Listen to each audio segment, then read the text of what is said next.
అందరికీ నమస్కారం. రాశి ఫలితాలు ఛానల్ కి స్వాగతం. కుంభరాశి వారికి జరిగే శుభాలేంటో తెలుసుకుందాం. ఈ వీడియోని తప్పకుండా చివరి వరకు చూడండి. ఈ వీడియోని ఇంకా లైక్ చేయకపోతే వెంటనే లైక్ చేయండి. ప్రతిరోజు మీ రాశి ఫలాలు అందరికంటే ముందుగా తెలుసుకోవాలంటే క్రింద కనిపిస్తున్న రెడ్ కలర్ సబ్స్క్రైబ్ బటన్ ని క్లిక్ చేసి ప్రక్కనే ఉన్న బెల్ బటన్ ని యాక్టివ్ చేయండి. అలాగే ఈ వీడియోని తప్పకుండా మీ మిత్రులందరితో షేర్ చేయండి. ఈరోజు మీరు ఒక స్త్రీ వల్ల భారీగా నష్టపోతారు. దీనివల్ల మీరు చాలా బాధపడతారు, కానీ దానివల్ల మీకు ఏమీ లాభం లేదు. ఇప్పటికైనా పోయిందేమీ లేదు, అన్ని మరిచి మీరు మీ లక్ష్యం మీద దృష్టి పెడితే ఖచ్చితంగా మీకైతే శుభం కలుగుతుంది. కాబట్టి ఈరోజు మీరు చాలా జాగ్రత్తగా వ్యవహరించాలి. ఇక మీ ఆహారపు అలవాట్లలో కూడా మీరు జాగ్రత్తగా ఉండాలి, అజాగ్రత్తగా ఉండకండి. వ్యాపారం చేస్తున్న వారైతే ఈరోజు వారి ప్రయోజనాలను అయితే పొందవచ్చును. ఈరోజు పిల్లల కోసం కొత్త వ్యాపారాన్ని ప్రారంభించాలని ఆలోచిస్తున్నటువంటి వారికైతే ఈరోజు మరి పరిహారం చేయాల్సి వస్తుంది. వారు ఈరోజు పరిహారంలో తెల్లని వస్తువులను దానం చేసి మీరు ఈరోజు చక్కని కార్యం ముగించగలుగుతారు. ఆటంకాలు అయితే తొలగించబడతాయి.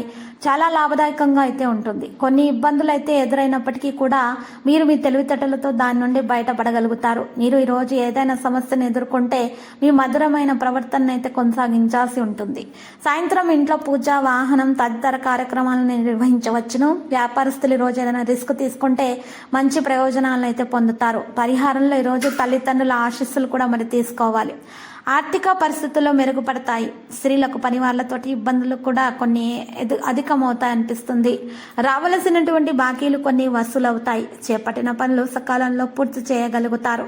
ప్రయాణాలు అనుకూలిస్తాయి. ఉద్యోగస్తులు మంచి గుర్తింపు, రాణింపు వారికైతే లభిస్తుంది. విద్యార్థుల మొండి వైఖరి ఎంతో ఆందోళన కలిగిస్తుంది. మరి ఈరోజు విద్యార్థులకైతే చదువులో వెనకబడతారు. వారికి ఉన్నటువంటి మేధస్సుకు పదును పెట్టడానికి మీరు ఈరోజు ఒక పరిహారం అయితే చేయాల్సి వస్తుంది. మంచి ఆరోగ్యం కొరకు, ఇక విద్యార్థులకు ఉన్న దోష నివారణ కొరకు పరిహారము చేసినట్లయితే చక్కని ఫలితాన్ని అందుకోగలుగుతారు. ఇక కోర్టు వ్యవహారాల్లో మరి ఆచితూచి వ్యవహరించడం అనేది చాలా మంచిది. కోర్టు వ్యవహారాలు వాయిదా పడితే కూడా మంచిదే. ఆరోగ్యంలో మీకు సంతృప్తి అనేది కానరాదు. ప్రయాణాలు బాగా అనుకూలిస్తాయి. బ్యాంకు వ్యవహారాలలో జాగ్రత్తగా ఉండాలి. వాహనం ఇతరులకు ఇచ్చి ఇబ్బందులను ఎదుర్కోకండి. ఈరోజు మీరు వాహనం నడుపుతున్నప్పుడు మీ దగ్గర జేబులో మరి ఎరుపు రంగు రుమాల్లో ఒక నల్ల పసుపు కొమ్మను ఉంచుకోండి. ఈ విధంగా చేయటం ద్వారా మీకు ఎటువంటి హాని అనేది దరిచేరదు. మీ సంతానం కోసం ధనం అధికముగా మీరు ఖర్చు చేస్తారు. ఉద్యోగస్తులపై అధికారుల నుంచి మంచి గుర్తింపు, రాణింపు వారికి లభిస్తుంది. నిరుద్యోగులకు ఇంటర్వ్యూలు బాగా అనుకూలిస్తాయి. ఈరోజు మీరు రుణం తీర్చడానికై చేయు ప్రయత్నాలు అయితే ఫలించాలంటే కనుక పరిహారం అయితే తప్పకుండా చేయాల్సి వస్తుంది. ఈరోజు అనుకున్న అవకాశాలన్నీ చేతికి అందే విధంగా మీరు ఈరోజు కీలక సమయంలో మీరు మంచి నిర్ణయాలను తీసుకోగలుగుతారు. కుటుంబాన్ని ఆర్థికంగా ఈరోజు ఆదుకోవడానికి కూడా మీరు ఈరోజు ప్రయత్నాలు అయితే బాగానే చేస్తారు.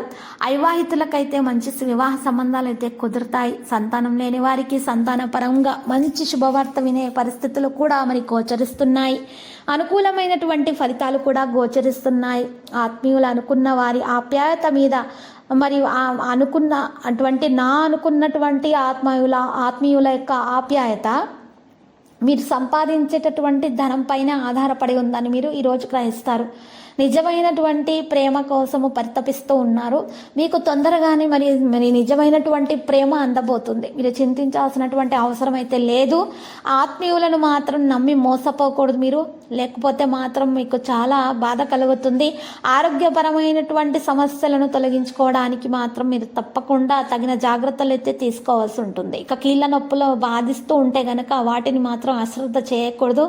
దాని గురించి తగిన చికిత్స మాత్రం తీసుకోవాల్సి వస్తుంది. మరి ఈరోజు ఈ రాశి వారికి ఉన్నటువంటి దోషాల నివారణ కొరకు చక్కని పరిహారం అయితే చేయాల్సి వస్తుంది. ఆ పరిహారం కొరకు రాళ్ల ఉప్పునైతే ఉపయోగించాలి. మరి రాళ్ల ఉప్పుకు నెగిటివిటీని లాగేటటువంటి శక్తి ఉన్న విషయం అందరికీ తెలిసిందే. అయితే ఈ లక్ష్మీదేవికి ప్రియమైనటువంటి రాళ్ల ఉప్పును గనక దానిని తీసుకొని మీరు ఈ రాశి వారి పరిహారం ఈరోజు చేసినట్లయితే కనుక అన్ని రకాల దోషాలకు పరిహారం అనేది అయిపోతుంది. మీకు చాలా చక్కని ఫలితం అనేది అందుకోగలుగుతారు. ఈ రాళ్ల ఉప్పును మెత్తగా నూరి ఆ యొక్క కొత్త పళ్ళెంలో వేసి ఆ పళ్ళెంలో చాలా చక్కగా అమర్చి మరి వెడల్పుగా అమర్చిన తర్వాత ఆ రాళ్ల ఉప్పు మెత్తగా నూరినటువంటి ఆ రాళ్ల ఉప్పు మీద మీరు పైన ఓమని కింద స్వస్తికని రాసి చక్కగా లక్ష్మీదేవి ఫోటో ముందు ఉంచి పూజించిన తర్వాత మీరు ఈ విధంగా రాళ్ళ ఉప్పు మీద రాయాలి ఓం, మరియు పైన ఓం, కింద స్వస్తిక్ అని రాయాలి. ఆ తర్వాత ఆ రాళ్ళ ఉప్పును చక్కగా మీరు ఒక చిన్న మట్టి కుండలో నిండుగా వేసేసి ఆ ఉప్పును మీరు పసుపు పచ్చ రంగు ఉన్నటువంటి ఒక బట్టతోటి కప్పేయాలి. అమ్మవారి ఫోటో ముందు ఉంచి మరి పూజించి కప్పేసిన తర్వాత మరి అగరబత్తీలు వెలిగించి మీరు ఉదయం పూట మళ్ళీ తర్వాత మీరు పూజ చేసిన తర్వాత మీరు ఆ ఉప్పును ఆ బట్టను తీసేసి ఉప్పును ఇంట్లో వారందరూ కూడా ఆహారంలో ఉపయోగించాలి. ఆ అమ్మవారి కటాక్షం గల ఆ ఉప్పును అందరూ కూడా కుటుంబంలోని వారందరూ కూడా సేకరించటం వలన అందరికీ ఉన్న సమస్యలు తీరిపోతాయి. వారికి ఉన్నటువంటి చిక్కులు చికాకులు అడ్డంకులు తొలగించబడతాయి. విద్యార్థుల మేధస్సుకు పదును పెట్టడం జరుగుతుంది. వారు చదువులో బాగా ముందుంటారు. ఇక ప్రతి విషయంలో కూడా విజయం అనేది సాధించగలుగుతారు. వారు సఫలీకృతం అవుతారు. మంచిగా పరీక్షల్లో విజయవంతులు అవుతారు అనటంలో ఎటువంటి సందేహం లేదు. అప్పుల బాధ తీరిపోతుంది. మీకు ఎక్కడి నుండైనా సరే ధనం చేతికి అందుతుంది. వచ్చి అన్ని సమస్యలు కూడా చక్కగా వాటంతట అవి తొలగించబడడం అని ప్రారంభమైపోతాయి. ఆరోగ్య విషయంలో కూడా మెలకువ రావడం ప్రారంభమవుతుంది. అనారోగ్య సమస్యలు తొలగడం అనేది ప్రారంభమవుతుంది. ఈరోజు మరి ఈ విధముగా మీరు అమ్మవారి ఫోటో ముందు ఉంచినటువంటి ఆ యొక్క ఉప్పును అయిపోతూ ఉంటే ఆ కుండలో నిండుగా చేస్తూ ఉపయోగించినట్లయితే చక్కగా అన్ని సమస్యలకు కూడా పరిష్కారం అనేది ఈ రాశి వారికి అందుతుంది. లక్కీ సంఖ్య 46, లక్కీ కలర్ అయితే మరి వైలెట్. ప్రతిరోజు ఈ విధంగా రాశి ఫలాలు తెలుసుకోవడానికి వీడియోని తప్పకుండా లైక్ చేయండి. క్రింద కనిపిస్తున్న రెడ్ కలర్ సబ్స్క్రైబ్ బటన్ ని తప్పకుండా క్లిక్ చేయండి. లైక్ మరియు సబ్స్క్రైబ్ చేసిన వారికి ఈ రోజు ఏదో ఒక శుభవార్త వినాలని నేను దేవుణ్ణి ప్రార్థిస్తున్నాను. Thank you for watching this video.